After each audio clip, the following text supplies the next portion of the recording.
Alright friends, let's start with question number 4B.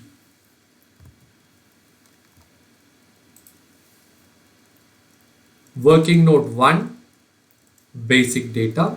Friends, in this the basic data, I will not be doing it in the normal manner. I'll draw a diagram so that it becomes more clear for all of you. Okay. So here they have told January 1, 2020. 2020, an open-ended scheme of mutual fund has outstanding units of 300 lakhs at 20.25.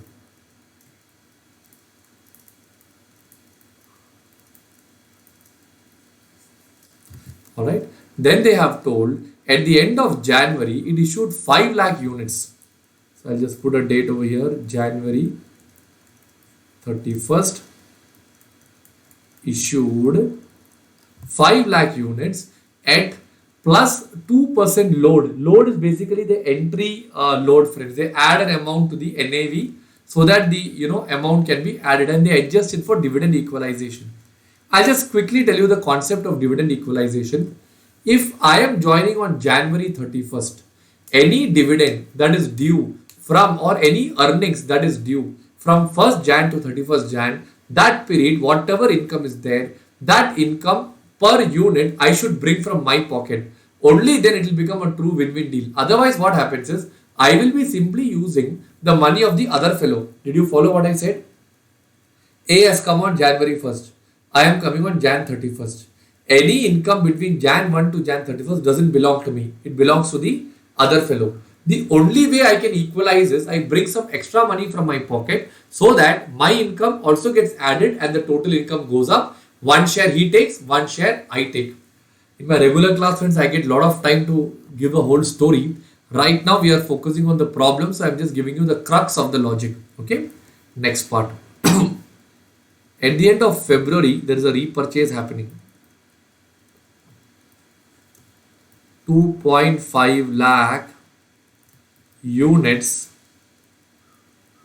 repurchased. And then at the end of March 31st, what they are doing is, he is going to distribute 70% of the earnings will be distributed.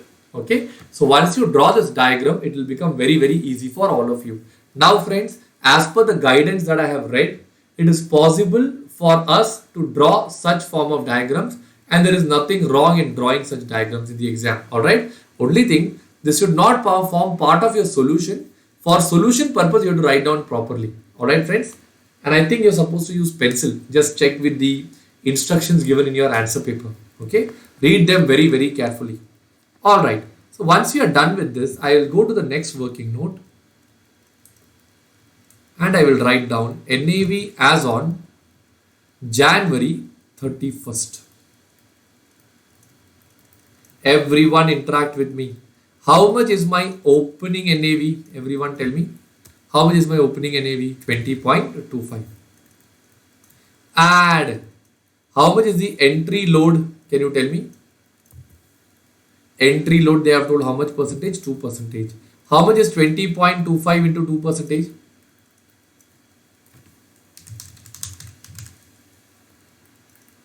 Do I get the answer as 0.405? Correct. So what is the total that I get over here? 20.665. Okay. Add dividend equalization. This money that fellow is supposed to bring. For this purpose, they have given the income details over here. Let's do one thing first. Let's go over here and write down the income details. January is how many lakhs? 24 lakhs. February is 36 lakhs. March is 47 lakhs. And what is the overall appreciation that you are having over here? 460 lakhs. Alright, fine. So once you write up this entire thing in your books, what happens? First period income is how much? 24 lakhs. This money is entitled to the first unit holder only, because the second fellow is coming afterwards. So second fellow has to bring this money into the company. So what he will do is 24 lakh divided by how many units are there in the beginning? 300 lakh units, is it? Do I get the answer as 0.08? This also the investor will bring in, and his total NAV or issue price will turn out to be 20.665 plus 0.08, that is 20.745 rupees per unit. The entry for this one would be bank account debit 20.745 to share capital. How much is the share capital? 20.25 to something similar to securities premium 0.08. That is how the entry will come. Have I made a mistake? Plus 0.045, 0.665, correct only. It's 655, is it? Okay, okay. Thank you for correcting me there. 655 plus 0.08 will be 0.735. Okay, I'll give you a minute, just read through this. Perfect.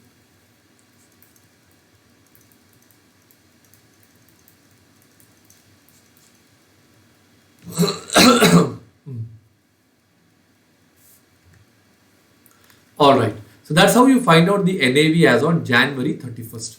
Once you do January 31st, I will go and find out the NAV as on February 28th in the same manner.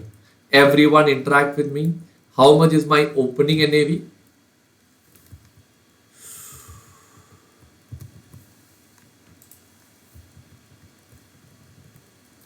$20.25. Okay. So once you have 20.25 as the opening NAV, now this fellow is leaving the company. Am I right? So when he leaves, they will reduce the exit load and pay him the balance money only. How much is the exit load? They have told 2%. So how much is 2% on 20.25? Same only, 0.405. But the only difference will be now this will be reduced and he will be paid only the balance. So what is the balance that you get over here? Do you get the answer as 19.845? Correct. Now what I will do, I will add dividend equalization, because when he is leaving, he is entitled to take back the dividend that is attributable to him. Here, 2 dividend will come. 0.08 of April is of January he is entitled to, plus in the month of February, how much is the earnings you have? 36 lakhs divided by how many units are going to be there? 305 lakh units, friends. Now, okay, plus 0.08. Do you get the answer as 0.1980 is the total? Correct. So what will be the issue price that you will get over here now? 19.845 plus 0.1980, 20.043. Just read and understand through this, friends.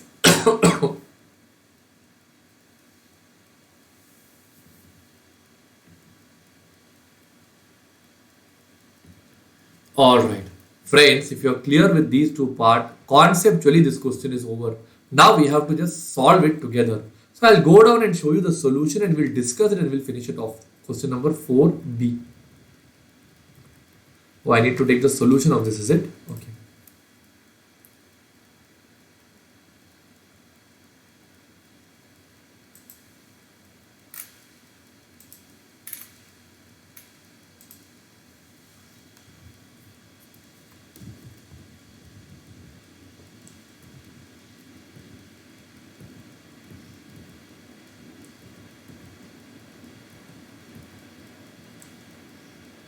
Look at this now.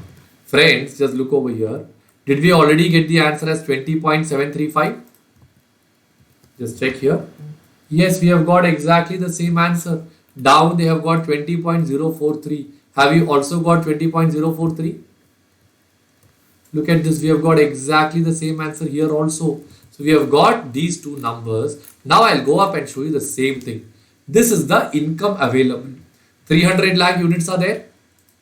Per unit 0.08. We found out this earlier. 24 lakh. Correct? So if you come and check here, see you have got the same 0.08. I hope you are clear now. Okay. So 0.08. Down when you come, income from February, 24.4 becomes the total income. 0.4 will go to the income side. That part let me explain to you here, friends. 1 minute. Here you got 0.08. So now, how many units are coming? 5 lakhs. Am I right? So 5 lakh into 0.08 is equal to how much? Do you get the answer as 0.40 lakh? This 0.40 lakh will be your income. Same way, when you come here, we got 0.1980. This is coming on how many units? 2.5 lakh units, right? Into 0.1980 if you do, you will get the answer as 0.495 lakhs. This will be your expenditure. Everybody clear with this part? Because you are going here, that fellow is coming inside. So same way, if you look over here, you have 305 lakh units. See, 0.4 got added, 24.4. Okay. Then 0.1180 will come. Therefore, you get 0.1980. Come and check here. 0.1980, exactly the same number. After that, less dividend equalization paid on this 0.495. I just found out that number here, 0.495. This is payable over here. So same thing, just put in a table format. Then you add income from March also. You get the total income, 106.95. Of this, how much percent is payable? 70% is payable. I'll give you a minute, just read through it. If you have any doubts, please let me know.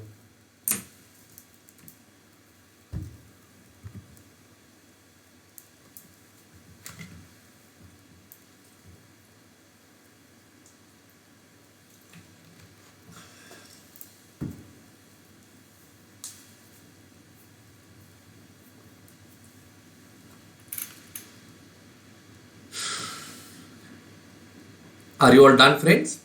Alright. Then we got 20.735. We also got 20.043. Now we have to calculate the NAV. What is the formula for NAV? All the assets at realizable price minus all the liabilities at realizable price whole divided by number of units. So here you see they have the opening assets, portfolio appreciation, new units issued, total income, less units repurchased, less income distributed, closing net assets value, closing number of units, closing NAV. So with this, we are done with this question also. I'll give you a minute, just read through it. If you have any doubts, please let me know. But technically, we are done with this question also.